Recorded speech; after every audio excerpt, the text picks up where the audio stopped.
Hey guys, my name is Nick Smith. I'm a student at Lamar University, and today I'm going to be walking you through my fluid mechanics project.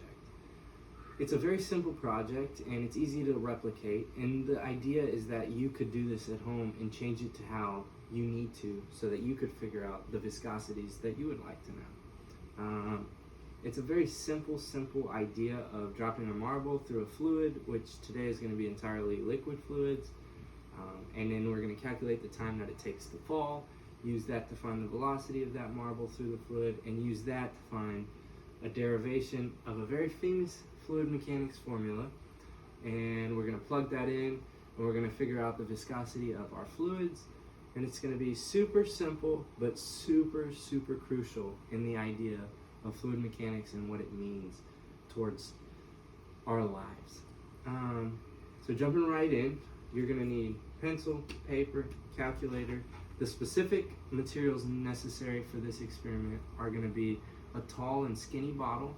The taller and skinnier, the better, and you'll see about that later. But you want something as substantially, you would want it above probably 12 inches, and you want it as thin as possible, like I said.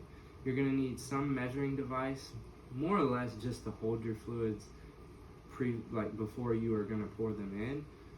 It does not need to be accurate. You don't need a graduated cylinder or anything like that, because we're going to be marking our bottle, and that liquid is going to be filled up to there, so it's going to be the exact same every time, and you're not going to need an exact amount in your actual measuring device.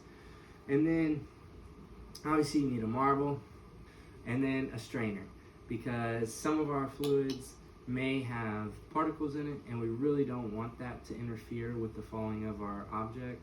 So a strainer would be prime for pouring it in. And then also when you're getting it out, the marble's kind of hard to deal with, so using this to pour your fluid back through, get the marble at the bottom, that's perfect. To our actual fluids, today, like I said, we're going to be using strictly liquids just because they're the easiest to deal with. And I started with basic water because we do know the viscosity of this specifically, and this is going to help us know our calculations on, or maybe are we a little bit off in our timing or something along the way.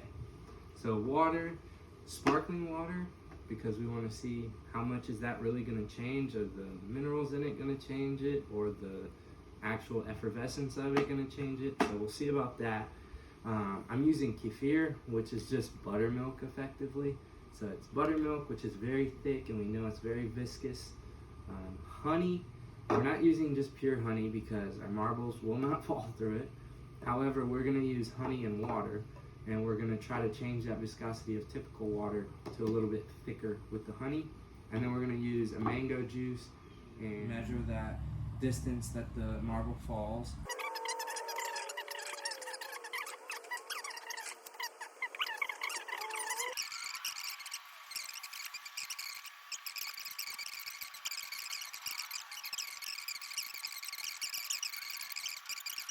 For our next one, we're going to be using our sparkling water, which is just slightly less dense.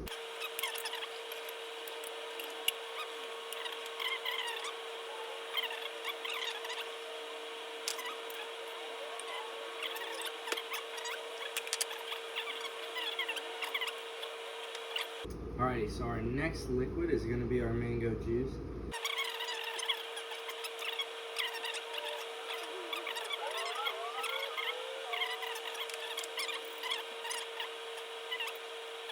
For our second to last one, go ahead and do the honey.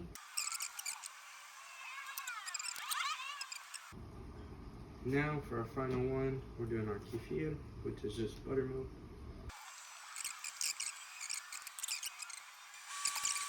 That kind of wraps up the experiment.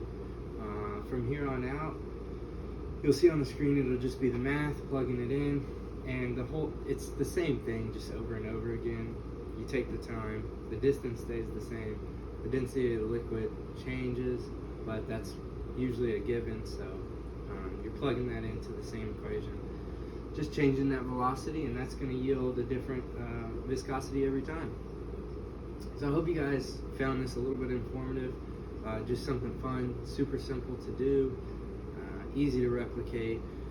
Again, be a super nice thing if you could get a bottle that was consistently sized.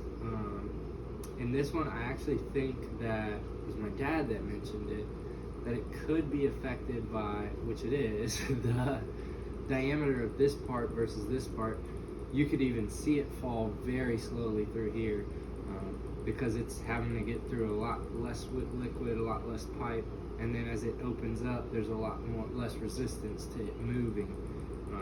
It's having to move most of the liquid here just to displace most of the liquid just to get through, and here it's having to displace a very fractional amount. So thank you guys for watching, and I hope you learned something about fluid mechanics and viscosity, and have a great day.